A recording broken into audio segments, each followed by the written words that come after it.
Alrighty, first off the bat, I just want to say a massive thank you for clicking on the episode and deciding to watch. This is a really awesome chat with Mia. But I do have to make another apology real quick because we gotta love recording through Zoom. Unfortunately, the audio again, this time on my part, is a little bit off. It sounds kind of like I'm in a fishbowl, a little bit underwater. So just be warned for that. Sorry about that. I think I may have found a solution moving forward. There were some settings inside of Zoom that now I can record my channel separately and then I can just overlay my direct audio onto that. So a little bit more work, but it should make it better moving forward. So apologies for that. Enjoy the episode. Enjoy my fishbowl voice. And yeah, if you have any questions for myself or Mia, feel free to drop them below and we will be sure to answer. Cheers. Hey. Oh, that's the wrong way. Yeah, so that'll be a bit of a bigger one, which should be nice. But yeah, otherwise it's pretty good. I just work from home usually. Nice. Kind of out on site around here, but yeah. Yeah, I mean, so what do you actually do? Yeah. That's the question. That's the number one question. I study mechatronic engineering. Shit. Yeah. All right, sorry. My little stupid brain's gonna need a little bit more of an explanation than that. Because that like it sounds like I'm at this level and you're pretty much just like punching through out here. Well, so yeah, mechatronic engineering is, I guess, a combination of software, electrical, and mechanical engineering. So it's broader in that aspect. So I cover all three disciplines a bit more, broadly in my degree, and then combine them, and that ends up in careers, I guess, related to robotics and automation, that side of things. But then I can obviously go and work individually as, say, a software engineer or a mechanical engineer or an electrical engineer. So I've got lots of options, which is great. But yeah, the company that I work for at the moment, we do automation for big dairy factories mostly, and kind of other food companies. But yeah, so it's mostly automation. So in other words, just one hell of a smart cookie. That's pretty much the vibe that I'm getting there. It's a lot of math. But yeah, just growing up, I guess that's where I've always enjoyed math and science. I did, study those subjects in school. So it just was natural, like, to go down this route, I guess. It's hard, don't get me wrong. Definitely hard, but I enjoy it. So, I'm not gonna lie. I feel like that, in a sense, kind of makes a lot of sense when it comes to what I've heard about you in like contest preps and things like that, where it's just sticking to things like completely meticulously and like to the number. It's just on point. That makes a hell of a lot more sense now, because that's just a general day, and you kind of like doing that sort of shit, don't you? People think it's like, people like, how are you competing and studying engineering? And for me, like, once you actually think about it, it goes hand in hand so well. Like, my brain is just like, I love lists, I love numbers, I love that structure and routine. So honestly, like, prep in that sense just fit right into my day, I guess. And tracking to the number is so satisfying. I don't know if anyone else in their right mind would have that response to a prep, but at the same time, not everyone gets up on stage and the first time absolutely kills the game and does a fantastic job in the way that you did. So I guess that does actually make a hell of a lot of sense. One thing I will sort of apologize right off the bat for is, if at times I'm looking up here and down here, it's just because main camera is sitting like just above from the screen itself. Unfortunately, I do at some point have to just like figure out a way to fit it in the middle. But yeah, at current point, there'll be a little bit of this, there'll be a little bit of this. Hopefully it doesn't throw you off too much. Oh, good. Go for it. But just sort of like starting, I guess, back at the beginning for yourself, where was, I guess, the introduction to fitness? So what was it that got you into this whole everything? Yeah, well, I guess it's somewhat of a big story. I obviously, growing up, when I was little, I did a whole bunch of sports during school. In my first couple of years of school, I kind of did soccer. I did a bit of horse riding, actually, swimming, ballet, those typical kind of school sports. And then quickly got involved in rhythmic gymnastics. So my sister's still a rhythmic gymnast. And that basically took me through all of primary school and all of high school up until about the age of 17, 18. So I trained, 40 plus hours a week, every week during school. So it was, a big commitment, but that was my entire life, and that was what I wanted to do. You know, I can just imagine you like doing flips. Meanwhile, you're just doing like just the most complicated, just like math equations in your mind, working out the angles of everything and the acceleration, the velocity, and the if I do this, then this will happen. And you're just like doing. I don't know if you've seen what's it called, bloody Sherlock Holmes, like the one with Robert Downey Jr., where it's just like calculating everything right before it actually happens, and he goes and kicks ass. That's pretty much the vision that I'm getting at the moment. I wish my brain was that good, but yeah, just like the structure and the discipline, like every day. Obviously, I've kind of grown up with that, and just that's come naturally in a sense. I guess I've had to work for it, but it's just been part of my entire life. So it's God damn it. You could have literally just said that you had Sherlock Holmes superpowers and I would have full on believed it. I have superpowers, I'm telling you. Yeah, my brain works in mysterious ways. And then, yeah, sort of moving on from, the rhythmic gymnastics, what sort of, I guess, happened with that? Was it just something that you grew out of, or was it something that pulled you away from it? Or I know a lot of people sort of, they start in that area, and then I guess the most common one that comes up is injuries, unfortunately, and then they end up progressing out into other areas. Was that a similar sort of situation by the looks of that?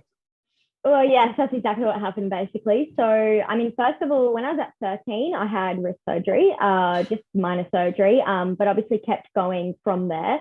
But then, at the age of 17, then I had a meniscal surgery on my knee. So I had about 70% of my meniscus removed. And again, at that point, I was in grade 12 at school. So a combination of injuries, surgery, and then obviously prioritizing schoolwork and that getting busy and, you know, having to, I guess, focus on either one or the other. I had to make a choice. And that was basically the end of my gymnastics career at that point, because especially rhythmic gymnastics, it's not one of those sports that you can do, you know, once or twice a week. It's basically you train 40 plus hours a week, every day, morning and afternoon, weekends, or you basically can't do it at all. So I had to make that call, and that was, grade 12. And then basically from there, spent a few years, first couple of years of uni, not really doing too much. I felt a bit lost, honestly. I kind of dabbled in uni, like dance and cheerleading teams. That kind of just seemed like a natural progression.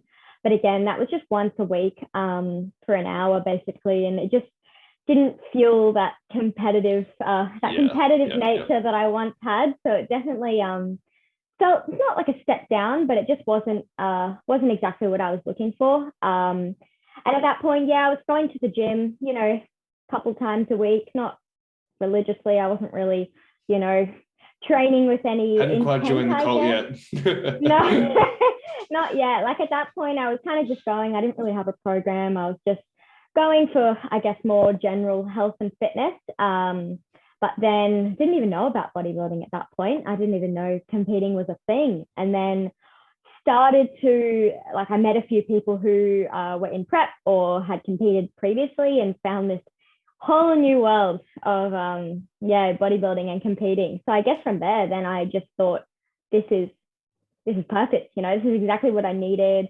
It fit into my lifestyle at the time. I was able to work it around uni, but obviously then it was a lot more competitive than what I had been doing the past few years. And I don't know. I think that kind of like carries over a lot from from a lot of people I've seen to meet who do compete. Is it generally is like they start in like a team sport, a very competitive team sport, something like soccer, something like gymnastics, that kind of stuff. And then it just gets to a point where, because these people generally seem to be very driven themselves and very educated, and they're doing very well professionally, even outside of the injury situation in your case.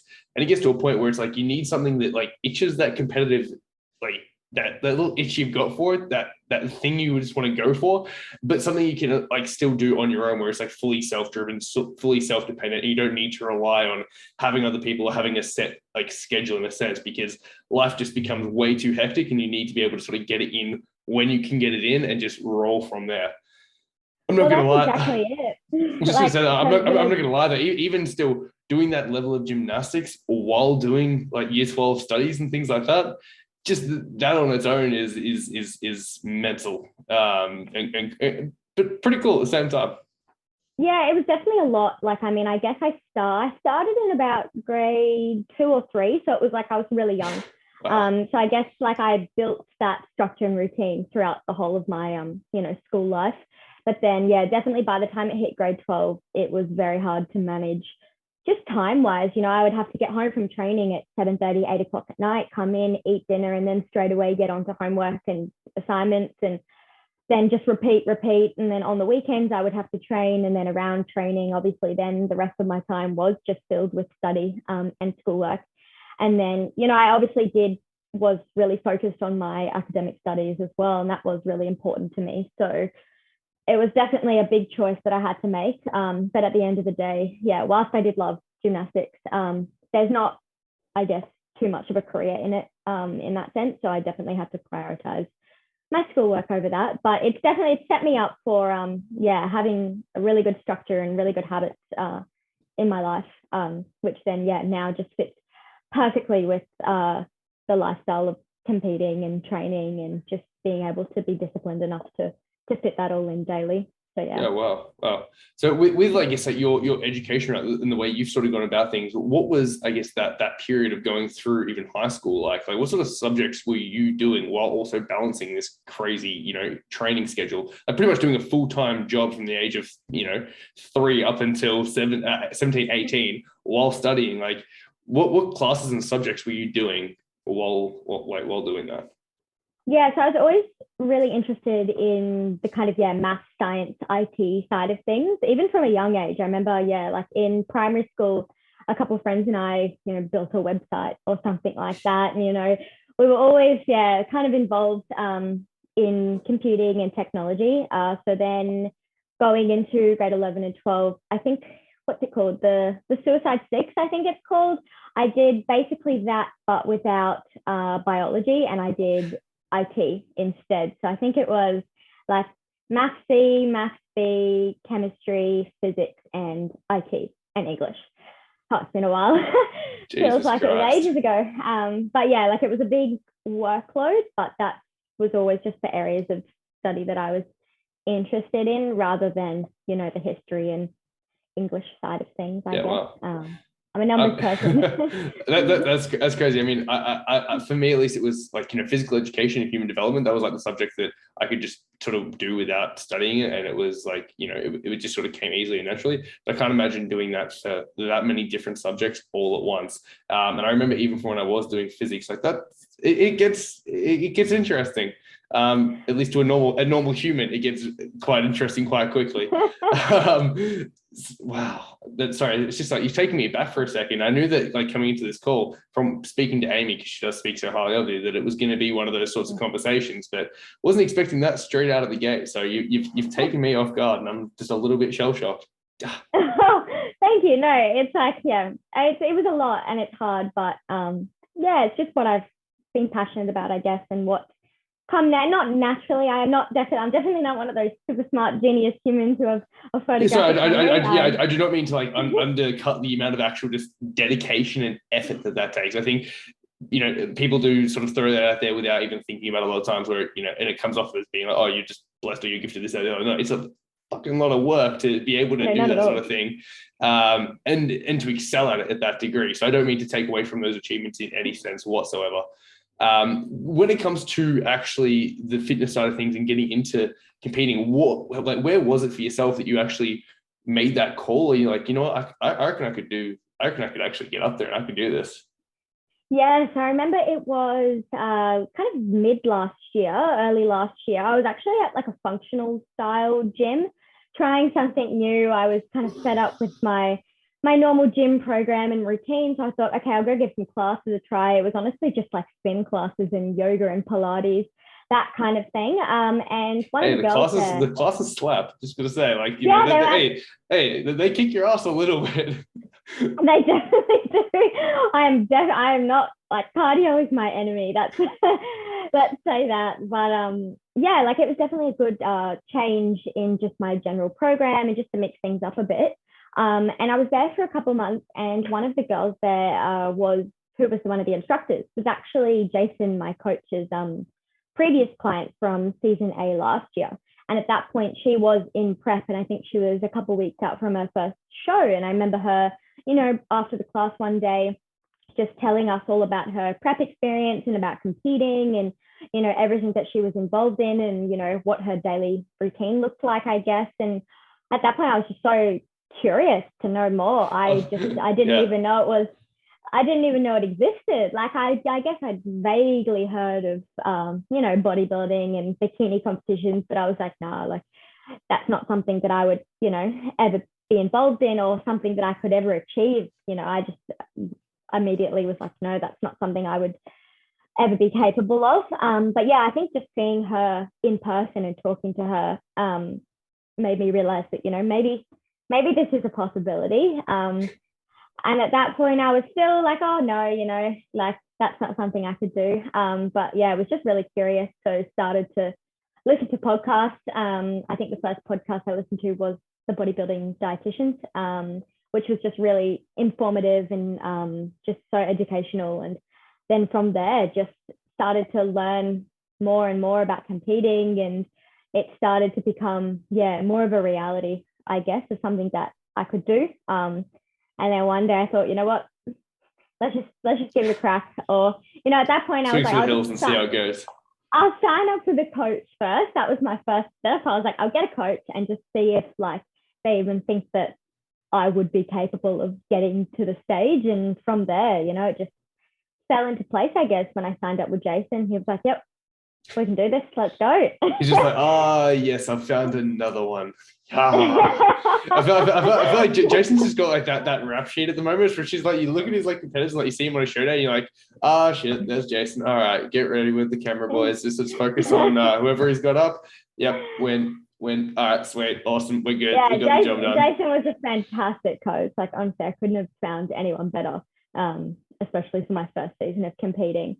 But yeah, like as I said, you know, tracking macros and everything wasn't something that I had ever done before, but obviously just I love being disciplined and I love being structured. So very quickly, you know, hitting that daily it was hard, don't get me wrong. And like, you know, I had to definitely adjust a lot of aspects of my life around competing and around prep. But I just loved every process, like all the processes and, you know, everything that came about from it. And just, it really was an awesome experience. Yeah, I suppose it is one of those things where realistically, everyone sort of does have that perspective, I guess, until you sort of get into it and you actually see what that community is like or what that scene is like. You really have no idea from an outside perspective what it is. Even if you've heard of it, you're like getting up on stage and posing. But then it's like to an average person who's not in the scene, it does seem very out there and very strange, I guess. And then as soon as you do sort of come inside and learn a little bit more about it and actually sort of push yourself to try and go for it, it's like, damn, this is really, really cool. And there's a lot you can get into it and a lot you can get out of it as well. You know, just the pushing yourself to that point and seeing like how your body responds to things and dealing with the stresses of it and just going through it all. Yeah, 100%. I think it's one of those things that you never, like no one can ever really understand it until you go through a prep for the first time. Like I remember coming into prep, I was like, oh yeah, like I know what I'm in for.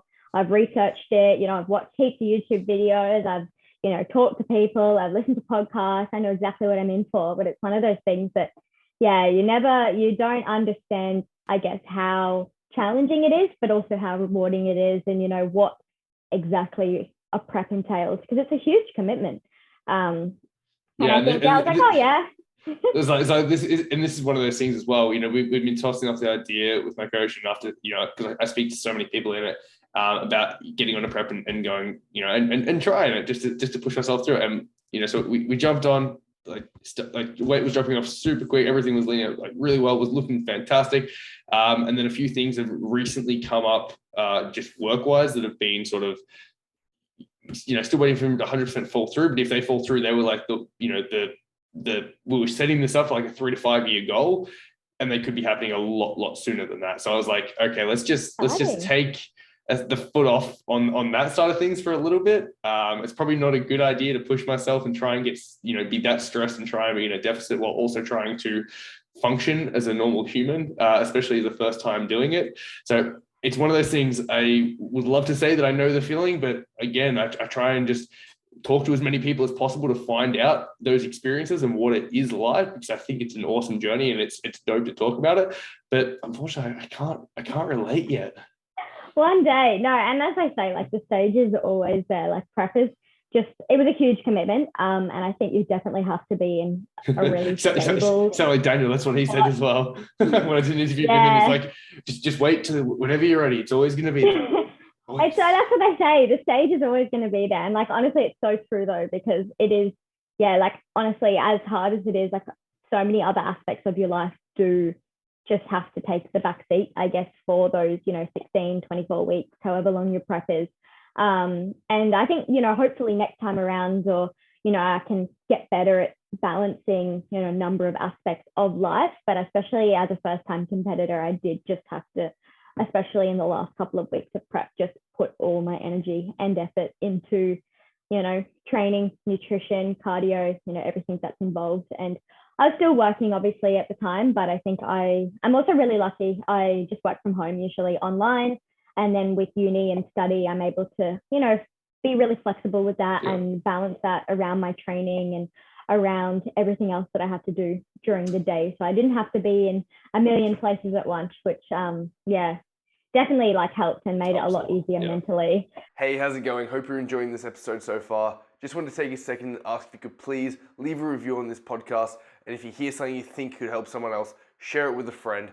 Word of mouth is really the best way to help these things grow. So please, thank you, and enjoy the rest of the episode. Yeah. So what were some of those biggest struggles that you did go through, in that prep? Like, the biggest struggles and the biggest surprises as well. Yeah, I think the hardest thing is honestly the lack of energy. Like, I don't think people really understand how hard that can hit. Everyone just, assumes that you're, super hungry or all the time, which honestly, by the end of prep, whilst I was on pretty low calories, I wasn't necessarily hungry. That wasn't really a struggle. You get used to that pretty quickly, but I think it's just the lack of energy and, being able to be present in social situations, which by the end you do just have to, I guess, be selfish and prioritize yourself, and prioritize your sleep and your meal timing, and just being able to train and not have to, worry about doing too many other things during the day. I think for me, that was one of the hardest parts, especially, I'm only 21 at this point. A lot of my friends are still going out and partying and, going out to eat a lot and socializing. And, I had to, I guess, say no to a lot of those things, which was difficult in a sense, but it was a sacrifice that I was willing to make. And, it was one that I knew that I was committing to. But yeah, it was hard, but again, those struggles, I guess, made it even more rewarding by the end. Yeah. And was there anything in particular that you found was, I guess, really helpful for sort of getting through those, I guess, like the difficult parts of it? Whether or not, because to be honest, you can go, I guess, multiple ways with that. There's things that are probably like a good way to deal with it, and there's things that are probably not so good way to deal with it. For example, I know a lot of people end up turning to things like caffeine to suppress the appetite and give them that energy kick and stuff like that. So I'm always curious whenever I get someone on, what was the caffeine intake? The caffeine intake, I had to take a couple weeks off any form of caffeine post show. I decided I needed the body a little bit. So your heart was just redlining the whole time. I don't know how what my specific caffeine intake, but let's just say it definitely slowly increased as the weeks went by. The pre-workout scoop just kept getting bigger and bigger. I was gonna say, were you like a pre-workout person, an energy drink person, or a coffee person, or just caffeine? Just give me the stimulants. Caffeine. I'm any form of caffeine, I'll take it. I mostly pre-workout. Like, I had pre-workout before the gym every morning, and then tried to stay away from coffee throughout the day for, most of my prep, which I kind of stuck to, just because pre-workout, does have like 250 kind of milligrams of caffeine. So I was like, okay, I just need to just stick to that. But by the end, it was honestly like, you kind of just got to do what you got to do to get through the day sometimes. So 100%. Caffeine, maybe a couple of coffees. Like, it wasn't terrible, but that seems a lot more tame than some people that I've heard. Yeah, and I'm a pretty small person as it is, so any more than that, I probably would have had serious heart problems. Yeah, I mean, it's probably a good thing that he wasn't on camera when he said it, but the highest that I've heard so far through a prep was 1200. Like 1200 milligrams almost on the daily. And I'm like, how the hell? Yeah, it's like, how? I can't imagine. I am a bit of a suckhead though. I was just saying, I'm a bit of a suckhead there, so I'm curious, what is your like pre of choice? What is the go-to? I have disorder every day. Oh my God, you and Amy really are a clone, eh? She was trying to get me to get disorder today. And I ended up going. It's the flavors. Every flavor I've tried, there's like quite a few choices, and I think I've gone through all of them now, and all of them, like, I'm not disappointed by any disorder of the does flavors, taste really good. I'm not gonna lie though. I ended up making the call, and I went with one that I don't think it does taste as good. I went with Kamikaze this time. Okay, I haven't tried that one. Yeah, reason being that it's actually like it's stronger than than what disorder is. But I was like, if I half scoop that, then I get double the servings, and then I actually get better value for money. I was going to say money savings. Exactly, and it's got more more of the other ingredients if you're half scooping it compared to disorder. So I was like, bargain. And then well, when I run out, that's my. I'll let you know what it's actually like. And then one of the receptionists out at Worlds today recommended a stim free as well, so I picked that up. Can't remember what it was called, but apparently skin splitting pumps. So we'll go with that. Nice. That always sounds nice. Yeah, I'm a morning trainer, so caffeine fueled pre-workout is my kind of jam. Yeah. Same. It's one of those things where I'm trying the last week I've been switching it a little bit. So I was training like sort of the 3:34 a.m. kind of mark. And then the last week I've actually switched it. So instead of training straight away, I've been getting up and just working straight away. And then after that first work block, then going to train. I don't know. I was literally thinking about before about just switching back to training first thing, because there's something about it where I don't feel like I mentally switch on straight away. But if I go train first, then I feel a hell of a lot better coming back into it. Yeah, honestly, I love it. Like, I just roll out of bed, make my pre-workout, go straight to the gym basically, and I'm still half asleep getting in the car, but by the time I'm there, warmed up and disorder starts to kick, and then you're good. Then I'm ready to go. Yeah, and it sets my day up. I love it. Like, training is the occasional times where I have to train in the afternoon at night, and then I'm kind of thinking about it all day, and then by the time you get there, you're exhausted. So morning's the way to go, I reckon. Yeah, definitely. I can agree with that one. And what is the favorite training day of the week? Oh, that's a hard one. Definitely, upper body. Upper body is my favorite day. I kind of just do a general upper lower split. I was going to say, you upper lower. Yeah, it's just upper lower, and then I have a full body day. But yeah, shoulder pumps are where it's at. So is there even further a favorite exercise inside of that? Because I don't know, shoulders is one of those things where I need to get back to training them more, because I'm not a massive fan of them, to be honest. I sure, lateral raises, fantastic, but like military presses and things like that, like pressing movements on shoulders, it's just I was gonna say, call me weird, but like lateral raises, I could lateral raise all day. Yeah. No, that sounds like Rika actually. I love lateral raises. Like, people are like, what? No, yeah, it's definitely one of my favorite exercises. Yeah, when I've gone to like lateral raise machine, only recently sort of started using that. I didn't even know it was a thing before. I just never really seen it at too many clubs. But that time, like the tension curve that you get on that thing is ridiculously good. Yeah, that's why I love training at World Gym Stafford, just because it has so many options. I usually train at Good Life at Carindale, so it's a much smaller gym in that sense. So there's not a lot of kind of variety in machines, just your standard exercise kind of selection. But I love trying new gyms. I guess there's just so many new machines coming out these days. Legit. That was one of the things that when I first got into training, and like that was my life pretty much. I started training when I was like 14, and then it was I'm the sort of person I literally was skipping school to go to the gym and stuff like that. So a little bit different from your, I guess, upbringing, backstory, and that sort of stuff. But one of the some of the best memories growing up with like me and friends that were also in that sort of gym scene, just going around to like the biggest, coolest gyms we could possibly find. Being from like a smaller regional town in country Victoria, there wasn't too much around. And I remember when I actually started going to the gym, it was the first gym that had ever even opened in our town. So it was a cool thing to do that. But going out and just like exploring and seeing cool different gyms with all this wild equipment that you could never even think of existing, it's some fun memories. So I still do very much enjoy that. No, that sounds awesome. That's kind of where I'm at now, I guess, just like really getting properly into the gym just last year, basically. And just before I started prep, now coming into this off season, this improvement season, I'm like ready to, try some different gyms out, explore. Have you found any good ones yet that are worth checking out? Because I've actually not done that many up in Brisbane since moving here. Yeah, neither have I, to be honest. I usually obviously just train at Carrington. I've been to the Good Life at Indooroopilly there because I have a membership for that. And otherwise, just Gym started. It's good. That's my all-time fave. It's a good club, and I'm not gonna lie. After seeing how Underwood's looking, it's looking pretty good too. So I definitely say check that one out once it is open and once you're actually back up here, because it'll be open while you're away, unfortunately. Yeah, when I get back, 100%, I'm keen to check that out. So you'll catch me there. Definitely. I do. Are those trophies in the background? Are they from competing, or are they? They are. That's yeah. They're my Sunshine Coast. There's overall bikini and overall swimsuit. Hey, very nice. So what was that feeling? You just standing on stage, you just standing on stage, smiling, chilling.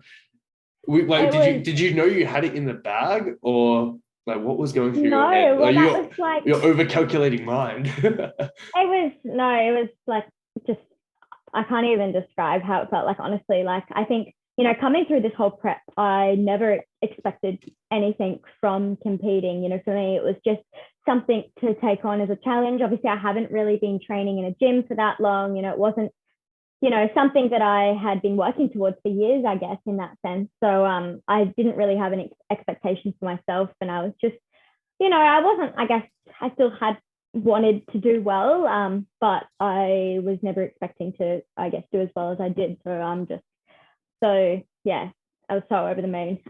But like Sunshine Coast on the day, the swimsuit division, I did take out all of the previous divisions before the overall. So I think that I was like, okay, I have hopefully like a pretty good shot here. It's still really tough competition, but I guess had that boost of confidence leading up throughout the day. But then bikini, I won a few of my categories, but then placed second in a couple of the others. So I think going into that overall, I was like, okay, I'm just gonna give it my all. Whatever happens, but like I was still. It wasn't mine in that sense. Like there was still so much competition there. So I was like, okay, just give it my all and didn't know what to expect. So then, when they announced my name, I almost cried. It was just incredible, I guess, in the sense that, you're recognized for, all that hard work for 20 plus weeks. I was like, okay, this is paid off. It was worth it, and it was the icing on the cake. In that sense, I mean, just from being there, it might not have felt in the bag, but up on stage, it was your posing is on point, which is probably one of those things that well, not even just the posing; it's actually the way that you present yourself on stage. So it's sure you have your set poses that you work through, and you're very good at hitting them, but you do have your own little personal flair to it. And although you're still new to the stage, you fall into that really well, and you feel like you seem really comfortable. I think that probably has a lot to do with the gymnastics side of things. Actually incorporating that into it and just having a bit of fun, because at the end of the day, like you, I guess, would see this as just it's game day, really. Yeah, no, I think, and definitely coming from a background in gymnastics, particularly like rhythmic gymnastics, which is not like bars being that kind of typical gymnastics. It's more of that dance style with ribbons and balls, and you have a dance routine, I guess. So I think I grew up performing on some form of a stage in front of judges, so that definitely gave me an advantage in that sense. And like I love competing and I love performing, so it was nerve-wracking. I was really nervous, but it felt really natural to be up there, and I just enjoyed it so much that I think I just had fun with it and just, yeah, it was, I just loved every moment of it, like the whole Yeah. prep. And then obviously, yeah, competing and getting up on stage was just like such a fun experience. Yeah, I mean, I'm not gonna lie. It's kind of actually funny now. It's like talking to you properly, since the first time that we actually did meet was back, like, and this is like thank you for knowing Jason. It's like it was backstage at the Sunshine Coast right before you went up on your very first time. I remember that. Yeah, it was kind of funny actually. I like we just showed up, saw Jason out the front. I was like, "Hey, have you got anyone competing?" He's like, "Yeah, Mia's up. Come meet her. She's gonna absolutely clean house." I'm like, "Sweet, come out there." You had you hadn't been on stage yet. You had no idea what you were going into. You were half like just mentally checked out from depletion and just being like, "Holy shit, I'm about to actually do this." And thank fuck that we actually spoke to you when we did, because yeah, 10 minutes later, up on stage. 2 minutes after that, name called out and straight up on the podium. Oh, thank you. Absolutely killing it. Yeah, it was just like, I want to do it all over again. It's like I'm getting the prep itch again, which I can't have for a long time. I was going to say that does always tie into one of the questions that does come up, which is, what's the future hold, man? What is next? That's the big question. Yes, I think, well, obviously starting prep and, you know, going through that 20 weeks, I had no idea what to expect. And I hadn't even really thought about if I would ever compete again. For me, it was just getting to the stage that first time and just seeing how everything went. But obviously doing well, and then, you know, just enjoying it so much and just realizing how much I was able to fit my life around it, I guess, and how naturally it came to me in that sense. I was like, yeah, I really enjoy this. I really want to do it again. But I think for me, we've set our sights on 2024 at this stage. I actually want to transition potentially over to the IFBB, just as, I guess, that next step up, that next level of competition, I guess. But for me to get there, obviously, I need a lot of time to grow, a big off season, as well as just life. You know, obviously I graduate uni next year and then I start full-time work. So there's a lot of, you know, other life events happening in that time as well. And as you say, like, you know, committing to a prep is just such a big thing that I just definitely need to be in a good spot to compete again. But at this stage, 2024, that's the plan. Nice. Especially when you are looking at making, say, like a federation change going into something like IFBB League, where, you know, everything needs to be even more on point. And it's sort of, again, from everyone that I've spoken to, it goes from being a fun time to okay, like, this is what we do. Like, yeah, like I think next time this is everything. Serious. Yeah, and I think, which, I mean, I think realistically that's probably why you're so drawn to it. That fits perfectly in line with your personality and the sort of person that you are. Like, yes, give me the best of the best and let me go and absolutely own it. Well, that's it. You know, even like, again, I'd go into that, I guess, with no expectations. The level of competition is just, you know, next level. But you are competing against the best of the best, and it's just, you know, that next step up, which, yeah, I'm just really drawn to. So, and I guess it just, yeah, really gives me something. You know, 2 years, whilst it's not that far away, but in the same sense, it's, you know, it's quite long term in, you know, in the grand scheme, or in the short term, I guess. So, you know, it has that bigger, you know, kind of, you have to push further to get there. So I think having my sights set on that will really help, you know, just keep me motivated throughout the it really helps sort of fill the time between now and then with a real reason to still be putting in the hard work and to still be going at it hard, even though the stage might seem, you know, a long way away, even though really that's not that far away. At least it gives you like a very clear progression goal that you need to be sticking towards, and a good reason to say, you know, keep hitting your numbers and to keep sure that, like, making sure that you're on track with training, with diet, with sleep, with everything. And realistically, I suppose for you, that's probably the fundamentals of your everything, is just having that routine so that you know that you can keep in check with not only training, but also work, study, life as a whole. Exactly. And I think, what are we now? 7 weeks post show. National tour 7 weeks ago now. Oh my gosh, it's just absolutely flown. And I've taken a step back in the sense I have, you know, embraced a bit more balance in my life and flexibility, and just trying to enjoy life in that sense without, obviously going too far off plan. But, you know, coming in the next few weeks, I think, knuckling down again and just really getting back on track and setting my sights on that next goal would just be really important for me. And, I love having that daily routine and, just waking up and following the plan, having that structure. My brain is like, yes, please. Yeah, no, I love it. I think that's it's a massive thing, and it helps a hell of a lot in every sense of everything, to be honest. Yeah, like honestly, like even though competing was obviously focusing on getting on stage, it just definitely transpired to every aspect of my life throughout prep as well. And even just, coming out of it now, I'm just so much more disciplined in, my studies, my uni work, my job, and just everything has just taken everything up to that next level. Yeah, I mean, I'm not gonna lie, that was the thing that was making me want to do it the most out of anything, was just to be like, hey, I'm trying to do this stuff at the moment. If I can throw this on top and push myself through it while also doing this, then it's like at the end of it, it really makes this on its own seem like nothing. I suppose that's my logic behind it. It's like, if the more you can sort of throw at it and still pull yourself through, it just helps you realize that it's okay and you'll be fine. And yeah, it's sort of developing that schedule and that routine, and just making getting comfortable with just being on point with everything, because it's a process that you have to follow to make everything else fall in line. Otherwise, you'll end up just something's going to give up if you don't. I was going to say, like, I had to have so much the structure, and I had to plan my weeks and my days so, meticulously, that I ended up, I think, having more time throughout the day to study. It's crazy how much we just waste, isn't it? Like, honestly, like, yeah, because I was, waking up earlier to train and, get my cardio, my steps done. So then I was so disciplined in the morning in that sense that by the time I got home, it was, 8 a.m. and I had a whole day ahead of me. And I was already in that mindset, and I was, obviously not going out with friends so much. I wasn't drinking, and I wasn't, just doing those sides of things. So I had a lot more time to just focus on myself and focus on being productive. And it just puts you in a whole different mindset, which was really, really beneficial across every aspect of life.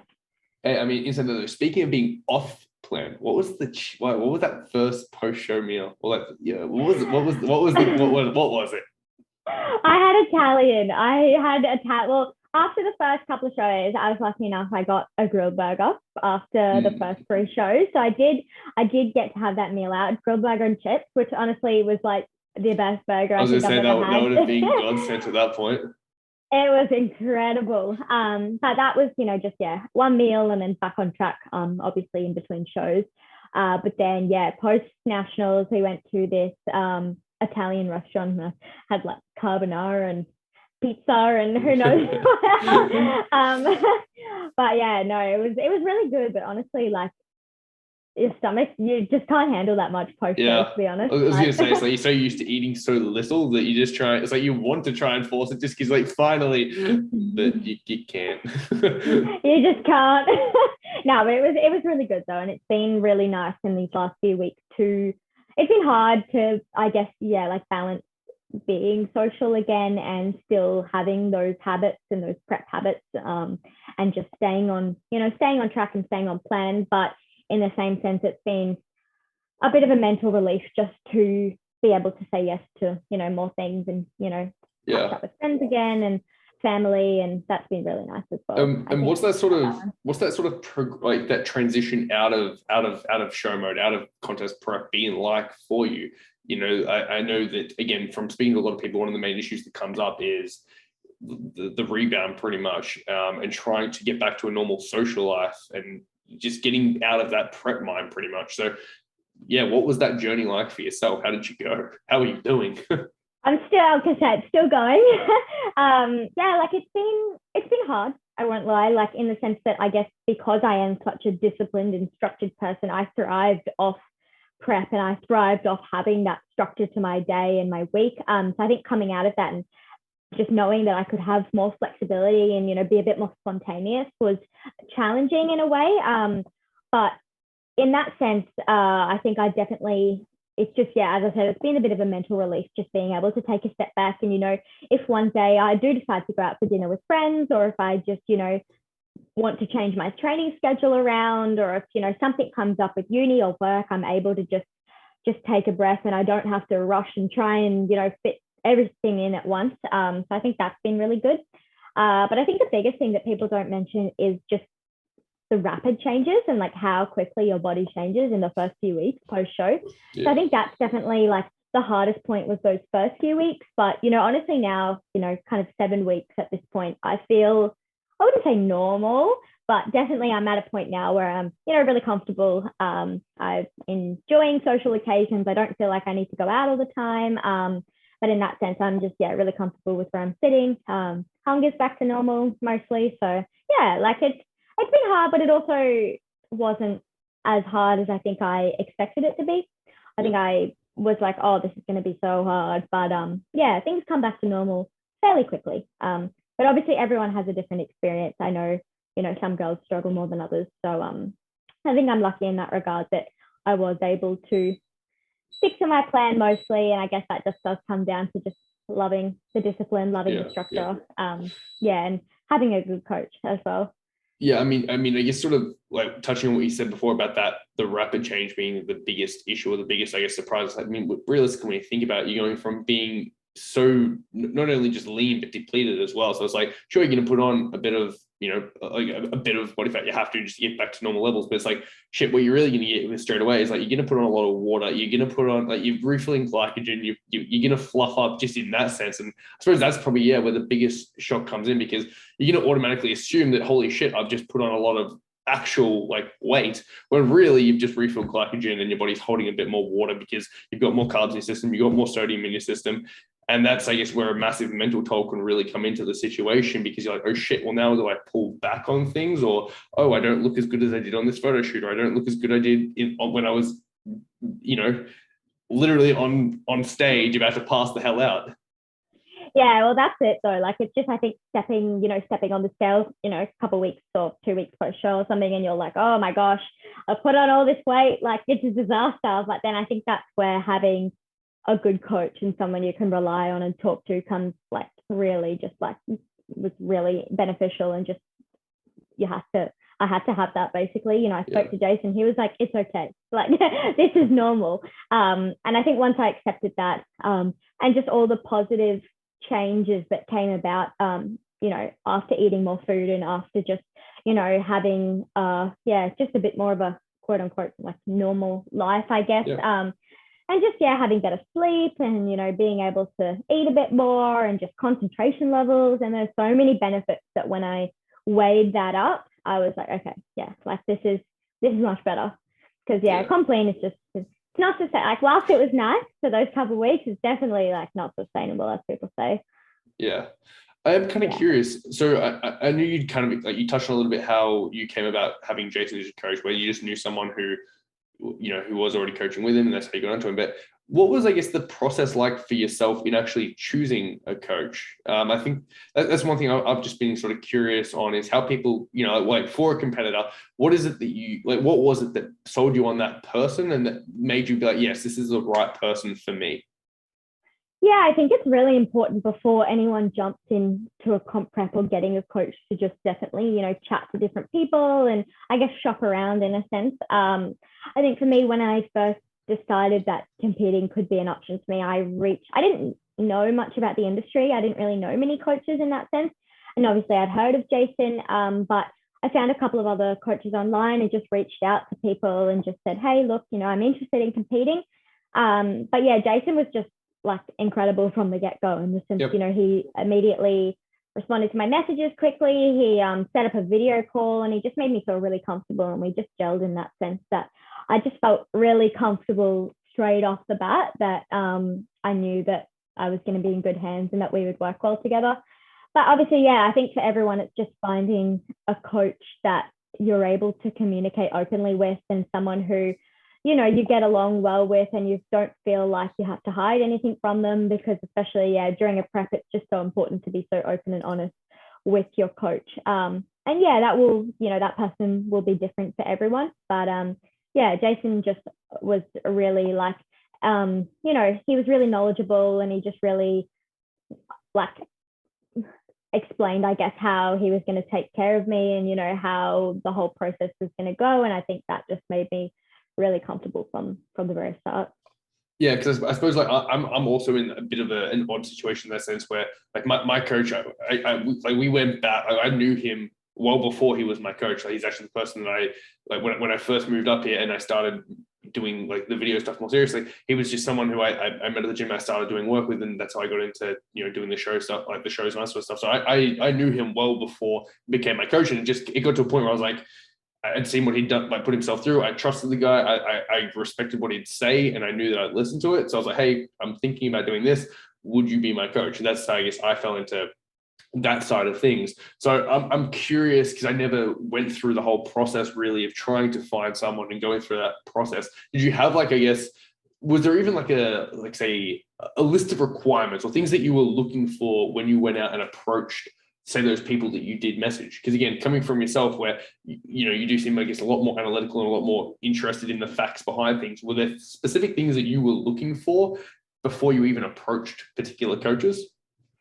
Yeah, I think for me at the start, it was definitely the biggest thing for me was finding someone who I knew was going to also take care of my health. Obviously, like with competing, you do have to get to a certain, condition to step on stage regardless. But I think there's many ways to go about that. And I think, like Jason explained to me, how we would take care of my health throughout the process and how we would do for example, just like do a longer prep, which would just allow me to diet down slowly and just, and he really monitored, my hormones and, all of that, the health side of things throughout the journey. So I think that was definitely a really big aspect for me, just because obviously I hadn't, had too much experience in the industry, but I had heard a lot of stories about, people just, really not ruining their body, but I guess, really affecting, their health mentally and physically just to get on stage. So that was definitely not something that I wanted to do coming out of this, especially not even knowing if I ever was going to compete again. I didn't want to come out the other side of this and have messed up my body for life. So I think that was really important. And also just having someone who was going to answer all of my questions openly and honestly. And like Jason at the start immediately just set up a face-to-face video call where I just basically just asked him everything I wanted to know about prep. I was like, it was just, what does it involve? Everything, like, what do I need to do to get there? How does it work? How do I track my macros? And what are the numbers? Where do I input them so I can follow them? That's pretty much it. Can you give me a spreadsheet that when I put in this, it'll just tell me, it'll pop out the information and I just run with it? Oh no, that's it. That's basically how we run. Like, obviously I ask questions and I have an input in that. So, but like Jason sends me, I've got 2 spreadsheets and I follow them and I just like enter my numbers. It's just so satisfying. Awesome. Works well. It is, I guess, something that's a little that I'm kind of curious about is because of the career path that you've decided to go down that you are going down. I know that you were also doing some stuff around like posing coaching and all that sort of stuff, and you would have, being as just clicked on as you are, you would be able to excel in pretty much any field that you went into. Is there any, I guess, thoughts or plans in the future after you, like, are you feeling like your engineering stuff is going to be the full-blown, life-blown everything, or you feel like that's going to be like a stint of like a chapter of your life, and there might be like a chapter at some point that's the fitness side of things? Or have you given any thoughts, I guess, long-term, where you're looking at going, just with the natural ability when it comes to genetic potential in the sport, as well as the academic and just, clued on background that you do have for a lot of things? Like, in all honesty, I haven't actually like thought about it too much in that sense. I'm still at uni. I've still got another year of my degree. So even, going into the engineering, workforce, I don't even really know what I want to do just yet in that sense, and kind of what field I want to enter into. But I think in this last year, I never really realized how much of a passion I had for the fitness industry, and just all things fitness. Obviously, being a gymnast, I was always involved in sport, but in that sense, I still was never, I never considered myself doing anything in health and fitness long term. But I think coming now in this last year and seeing how so many people have made a career around it was really, really interesting to me. And I'm not sure if it's something I see myself doing full time, potentially, never say never. Like, obviously I need to finish my degree, and I see myself first obviously going and getting a job in engineering. But I think, yeah, like that's why like posing coaching on the side for me and things like that just keeps me involved in the industry, keeps me involved, you know, in bodybuilding and competing without, you know, making it a full-time career at this stage, but never say never. But yeah, like I've just fallen in love with all things health, fitness, you know, training, nutrition. And yeah, like if I went back and started uni, who knows, like maybe I would have gone down a different path.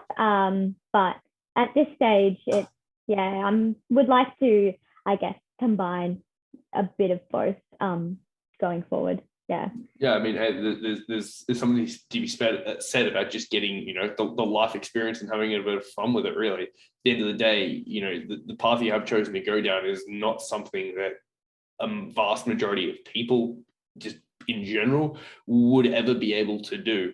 So I feel like it's definitely a great opportunity just to at least have that part of your life where you get to see what it's like, experience it, enjoy it, and then, you know, if you did ever want to make that choice down the line, or even, yeah, like you said, do it sort of as a part-time hobby. Like, I don't think there's anything wrong with that, because it seems, yeah, like it would almost seem like a bit of a waste to just not go after something that so few people would even have the ability to go after, even if they wanted to. That just seems like a really cool part of a life, to be honest. Yeah, and I think honestly for me though, at this point in time as well, like having a career and I guess, you know, studying something that's so so unrelated to health and fitness and training and competing was actually a really good separation and a good break in my day-to-day routine as well. Like I did find that, you know, coming home from the gym, I had my time at the gym, and then actually just like switching over to something else completely was really good for me, just to, you know, break up my day and, you know, not spend all day every day at the gym in that sense, which at this point now I wouldn't mind that. Hey, to be fair, it is one of those things a lot of times when like the passion dies when the thing that you like love doing becomes a job, because then you start, you know, if you, it's a very fine line between it, you know, being like the best situation in the world, and unfortunately your hobby now feeling like it's work. Like it is a super thin line. And there's been times, like say for myself, for example, when I was going down the fitness route of things, I was in that same boat where I was like, I love fitness, I love this would be the perfect thing ever. And then actually doing it made what I thought I loved feel like a chore and feel like a job. And I got frustrated with it because that was all I was ever doing. And there was no split. And it made actually going to the gym and training feel like work. And it kind of killed that fun for it. Hence why at the moment, I love talking to people. I love trying to figure out how a brain works and how it can develop. I love the analytics side of that. And I love content creation. I think that's a hell of a lot of fun. So I would much rather, I think personally, try and help other people who are in that industry, whether it be gyms, coaches, PTs, try and do the job that I wasn't suited for, if that makes sense. Like the goal is still to try and help get people into fitness, to get them into the gym, to have a healthier, better life. But after trying to do that myself, it's like, I just don't think that I'm suited for it, because it killed the passion for it itself. So it's just trying to find that. Everyone goes down, like everyone's different and everyone goes down different paths, I guess. And some people do just thrive off that and love that every day. But yeah, like I'm similar to you in that sense that, you know, at this point, I don't see myself doing it as, you know, a full-time job. And it's, you know, at the moment, you know, going to the gym and training is my time. It's me, like it's all about me. Exactly. It's my break. It's my hobby. It's my break. But then, so then I get to come home and obviously do my actual job. And yeah, like I've had that time for myself in the morning or at night. And it really helps separate different aspects of my life, which I actually really find beneficial, rather than just having it all blend into one big day. Yeah, I think it's like it's sort of even going deeper on that. It's a similar boat. Like say, you know, the place that I live at, we have a very well-equipped gym inside the building itself. I cannot, for the life of me, train at that gym. No matter, you could feed me 3 scoops of pre-workout, the best pump-up tunes in the world, and 400 grams of carbs, and I would have the shittiest session you've ever seen. There is something about, I need to, the 15-minute drive to get to the gym. Separation. Exactly. And it's like, I don't even need to be listening to pump up tunes. I could be listening to a podcast, a book. I could be listening to absolutely nothing.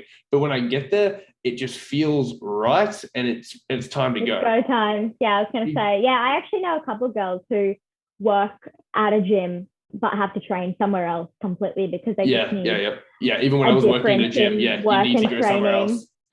Yeah, no, that would just be so hard. Like, I can't imagine just like, finishing my shift and then, training where I was standing 10 minutes ago. Like, that would just be so hard to get in the zone, I guess.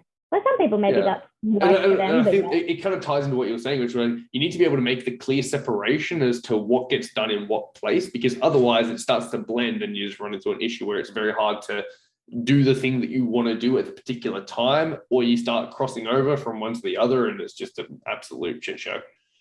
No, 100%. I couldn't agree more. That's like people say, like working in your bedroom. That's a sleeping. Go work somewhere else. Jesus Christ. Yeah, like same idea, I guess. I don't know. I feel like my neck and my back would actually want to snap if I even tried to do that. Yeah, no, I couldn't agree more. Like I'm the exact same in that sense. I need that just separation in the different aspects of my life. My training, and then going into work, and then having that time at night as well, just to wind down. And I just love having that routine and that discipline and just that structure and separation. Yeah, nice. Now I will just pull up, we did have a couple of questions that actually came through on Instagram in a good place. I'm curious. Yeah, there was a couple, so we'll pull it up, and there's a good chance we've probably already touched on these, but even if we have, we'll repeat them. We'll go over it as a bit of a recap just at the end of it. So after taking out some shows, how have you coped with the negative opinions? Bracket of jealousy. With a little honestly, okay. Yeah, honestly, like, I won't lie, like, there has definitely been, some comments, and I think, I'm not, people might or might not know, like, after the Sunshine Coast show, there was a little bit of a, I guess, not scandal, but, kind of comments on Facebook, just about my win, just, people are just basically saying that, I didn't deserve it in that sense. But I think coming into competing in bodybuilding and maybe potentially being in a performance sport before in gymnastics, and maybe that helped, me understand it better in the sense that it is such a subjective sport. And I knew that. I really did know that coming onto stage, you're being judged against a whole group of girls by a set of judges who, it's basically like, obviously there's criteria, but it's about, who they think looks best on the day. And I knew that stepping on stage, that no matter how I did, it was just something that, anything can happen on the day. You never know who you're going to stand up there against, who they think is going to look the best and who fits the criteria the best.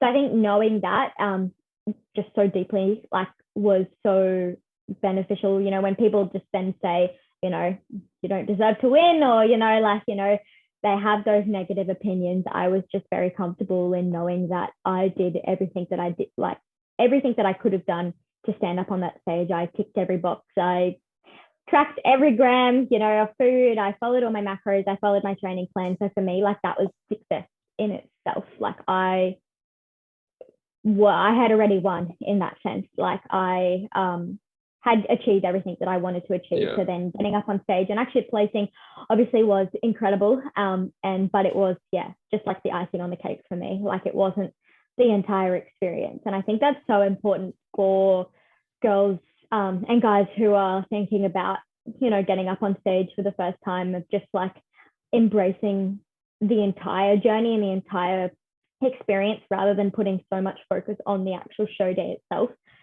Because it's very easy to get caught up in, the placings on the day and what happens on the day. But if you haven't enjoyed and you haven't, embraced that entire process and that entire experience, like, the day is over so quickly and anything can happen. So I think you can kind of lose a bit of the experience in that sense. But yeah, like, I think just, knowing that it was a subjective sport was crucial. I mean, I've always found that kind of interesting, or not even interesting, like kind of silly, to be honest. Like, it is a subjective sport. How can you say that someone did not deserve to win? Because at the same time, that means that like it's subjective. Like you can look at two physiques and you can make that, like, you have to make the call, like, that there is no defined metric to be like you win, you lose. So it's like how can you say that you didn't deserve to win? Well, that's it. And like at the end of the day, you know, you can get up there and you might not be what they're looking for. Exactly. And I think it's like even the person that they wanted to win, well, what's to say that they should have won? Like, it's subjective. Exactly. It's like, in your subjective opinion, they should have won. Well, in these guys' subjective opinion, this person should have won. So yeah, no, I couldn't agree more. And I think, like, for me, that's why, like, I put so much of an emphasis on, like, things like my posing practice and things that I could control going onto stage. You know, I think, yeah, I was like, I know that I can get up there and I can pose and I can, you know, do all of that perfectly. So I think if I stepped off stage knowing I had perfected that, then that was, for me, I had done everything that I could do. So, you know, at the end of the day, then if they didn't pick me, if I wasn't the best physique on the stage, I knew that I had done everything else that I could have done and I couldn't have done anything more. Like, I didn't want to get to the end and then have doubts and been like, oh, you know, there was that one day that I went off track, and, you know, there was that one day that I skipped my training session because I didn't feel like it. Like, what if that was the difference? You know, like, I just wanted to get to the end and know that I had done everything that I possibly could have done. So, yeah. I mean, isn't that, it still is a true testament to yourself, just to be able to make that disconnection and to be able to make that separation and be like, hey, that's okay. Like, it's their subjective opinion that I shouldn't have won, but it's these guys' subjective opinion that I should have won. So there's my trophies. Yeah.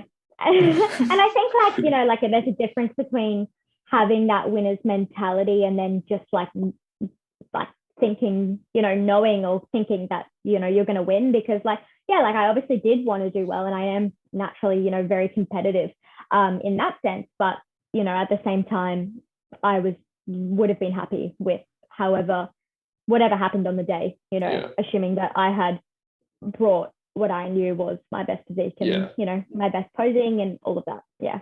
Exactly. I know we have already kind of touched on this one, but again, just a bit of a recap. The biggest challenge you faced post-comp? Biggest challenge post-comp? The biggest. Yeah, I think it's definitely just balancing that social, you know, balancing all aspects of life, you know. The adjustment coming back in, you mean, or?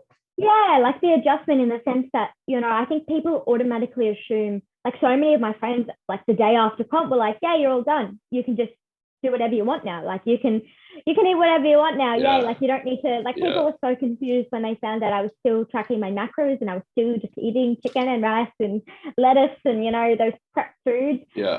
I think just that slow adjustment back into life. And, you know, it's hard to say what's taking it too fast or too slow. And I think that's different for everyone. But I think that was just definitely the biggest challenge for me, was learning when to say yes and still when to say no. Like, I didn't want to, you know, have to say no to everything anymore, like, kind of like I did in the last couple of weeks of prep.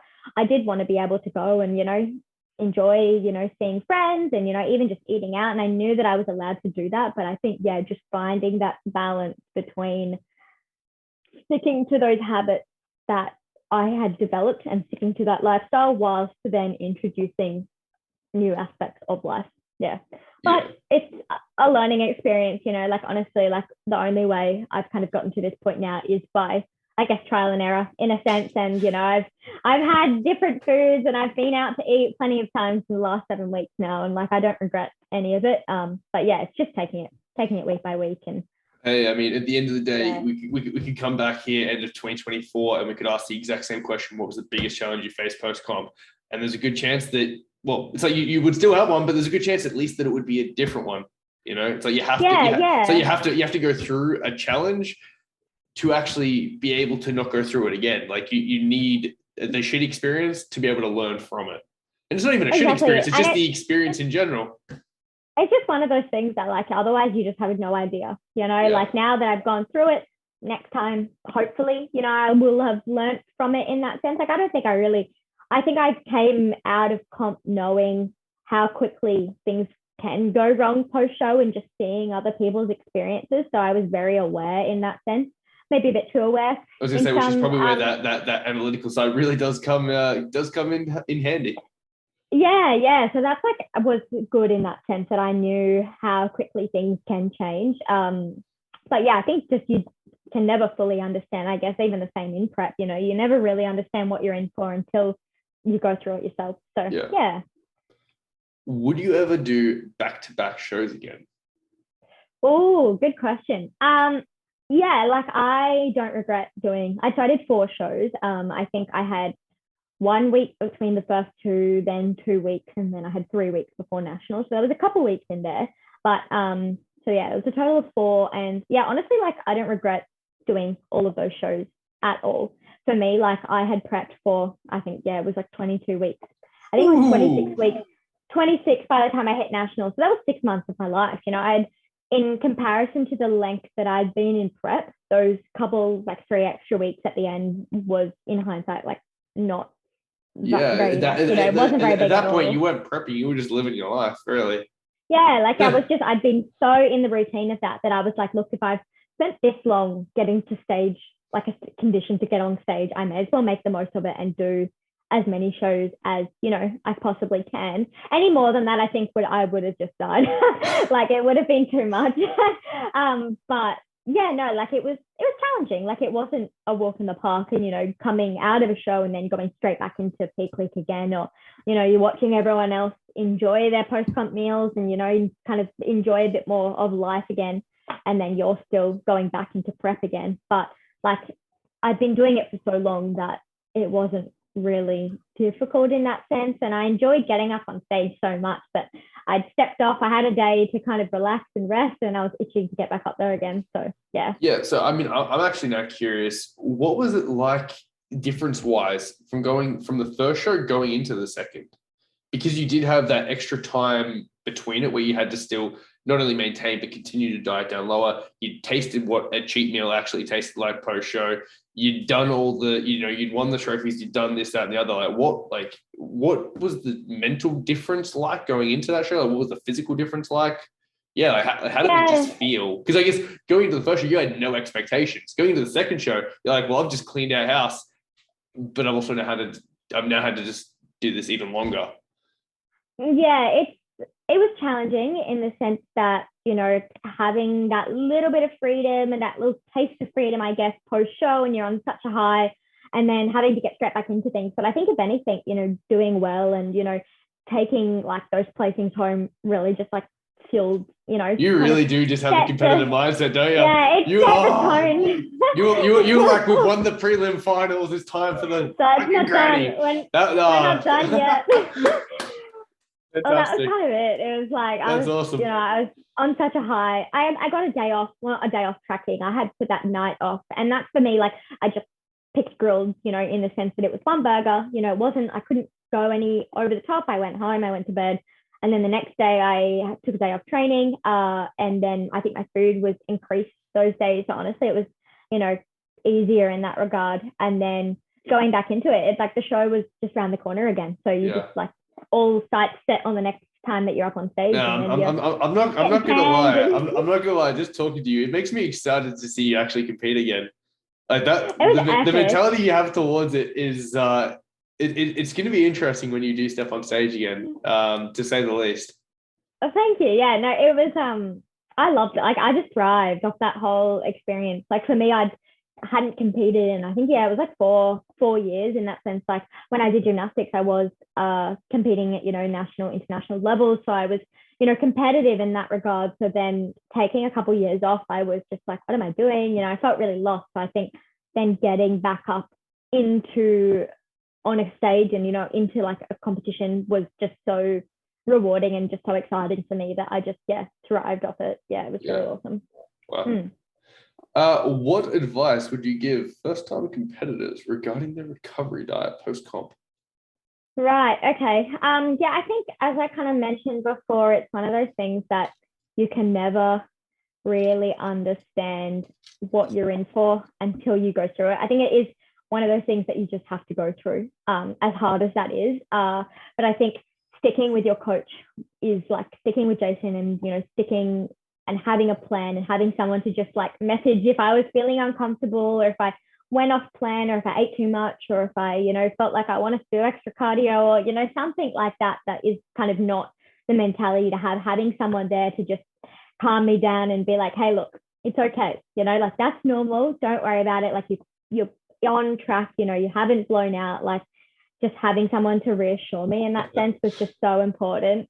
Because I think some people just like stop coaching immediately, or just like, go on holiday or something like that. And I feel like that would have just been so stressful for me personally. I just would have really like not been able to enjoy that as much. And I think, just like not like, I kept telling myself, I was like, the food is always going to be there. People say that, but it's so true. Like I kind of was like, okay, like I can have this, meal that I'm craving this week, and then, next week I can go out again and have something else, and just balancing that without having that all or nothing mentality, which I tend to get into. Like prep is all or nothing. So I think just trying to just calm myself down and just like, take it day by day was really important. Yeah. Jason is going to absolutely love the response to that question. Because that one was his.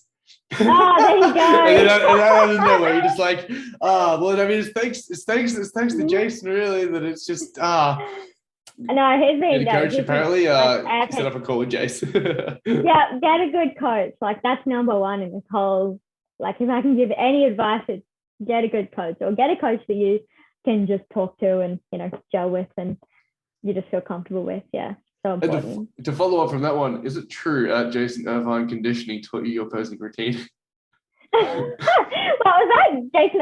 I missed the last half of that question. Is it true, Jason, just his Instagram handle, taught your posing routine? Jason is the man behind my posing routine. Yeah, I did one session with Montana Owens like before I even started prep, but then from there. I had a chat with Montana the other day. Like 2 days ago. She's lovely. First time I actually met her. Yeah, absolutely lovely. But yeah, throughout my whole prep, I didn't have like a posing coach. It was Jason was my nutrition coach, my training coach, and my posing coach. Yeah. Come on, Jason. Hey, Jason, we need to record some of you doing some of these poses so we can. I was going to say, he gets in the bikini. It's bikini in the poses. He'll be up there next. Yeah, no, he was fantastic. There's a pro card in another division calling your name, Jason. I was jealous. That's the next step. Pro bodybuilding. I was going to say, how do you go? Like, do you know like men's poses at all? Like any of the bodybuilding, any of the men's physique, any of those sorts of poses? Oh, me, no, I can't have any any experience or knowledge in those aspects. I kind of stick in my lane. I'm not gonna lie. It was one of those situations where a couple of days ago we were doing a Broedelet shoot for a PT who coaches, and I'm like, sweet, poses and stuff. And in my head, I started saying male poses because I just didn't know what the female equivalent was. I was like, like we do like a slight quarter turn, you tuck in here and so that you can get your waist more. I was just like, what the hell how did you do that? And I'm like, what do you mean? It's just that. It's just like, what? And then she does hers, and I'm like, what? Yeah, no, it's so different. Like, no, I stick in. Unless you're Jason, in which case it's perfect across the board, Jason. apparently. Yeah. No, honestly, Jason, yes. If you need a bikini posing coach, come to us. Jason Irvine Conditioning. Good job, mate. Shout out. Mia, I want to say a massive thank you for taking the time to jump on. I know you're super busy at the moment with the big move that's going on, so I won't take too much of your time, but it's been a long time in the works with wanting to get you on, and it's been a fantastic just to actually get to know you a little bit and have a bit of a chat. Was there anything else that you wanted to touch on you think could be interesting to someone who might be listening? I just want to say, first of all, thank you. Yeah, thank you so much for having me here. Like, pleasure. honestly, it's taken a while, but it's been an epic chat today. But I think we've covered just about everything. But I just would say if anyone's, thinking about competing for the first time, just really do your research, get a good coach, as I mentioned, and just take the time to really, get every other aspect of your life in check before you delve into a prep. I think for me, that was the biggest thing. I started with Jason about kind of 6 months before I even considered doing a prep, and that just really helped me get those habits in place and tick of, you know, being able to track my macros accurately, being able to train, being able to balance work and life and uni and all of that around it. So then by the time that prep actually started, I remember thinking I was expecting this big change. I was like, prep begins today, you know, this is it. And then, yeah, like honestly, all of those habits were already in place that it just made the whole journey just so much easier and so much more enjoyable in that sense. So yeah, I think that's the biggest thing. And yeah, obviously competing, practice your posing. Shout out to I'm doing some posing coaching. So yeah. Hey. There's no shame in a cheeky plug. Yeah, Mia is a fantastic poser. To be fair, we'll probably have like a couple clips from her up on stage at the start of this video as a bit of an introduction. So you'll have seen it already. She's killed it up on stage. So if you do need someone, feel free to get in touch and, you know, help someone know who's doing a bit in the industry. Oh, thank you. Yeah. So yeah, I'm doing a bit of that. But yeah, honestly, just anyone can, feel free to reach out, message me, send me a message on Instagram. It's me at Broedelet.fitness on Instagram, and happy to answer around here. Yeah, in this happy to perfect. Yeah, like happy to answer any questions anyone has. So yeah, awesome. Well, thank you everyone for watching the show. Hope you did enjoy. If you have any questions for us or for me, feel free to drop them down in the comments. Shoot us a DM on Instagram or any of that sort of jazz. Please, if you don't mind, do us a favor, leave a review on this podcast as well. It sort of helps it share around a little bit. And if you found something here you think might be useful for someone you know, give it to them. Just send it over. See what they think. It'd be good to get a bit of feedback and see what you guys think of what we're talking about. But thank you for watching. Have a good one. Hey, hope you enjoyed this episode. If you did find something useful, please do share it with someone else you think could find it useful as well. If you're over on Spotify, please do leave a review as well. If you're over on YouTube, consider dropping a subscribe, a like, a comment, and all that good stuff. Thanks for watching, and enjoy the rest of your day.